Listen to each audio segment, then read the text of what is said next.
পরিবর্তনে নতুন দেশ বাইরে বাই হাতে তালি মুখে গুলি এক সুরে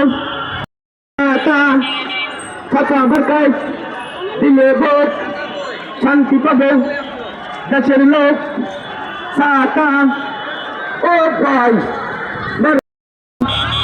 ফাঁকা মার্কার চায়ের ধ্বনি চায় হবে হবেই হবে ইনশাআল্লাহ।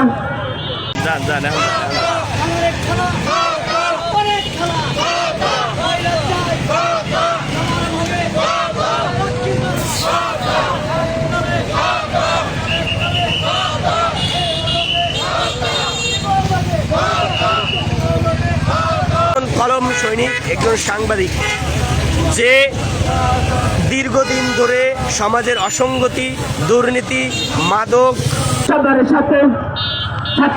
সামনেই দেখতে পাচ্ছেন এই মাত্র আমাদের প্রথম গণসংযোগ করে এখানে আসলাম। এটা হচ্ছে রিপোর্টার্স ক্লাব। এখন আমরা সোহেল রানা ভাইয়ের মুখ থেকে কিছু শুনবো।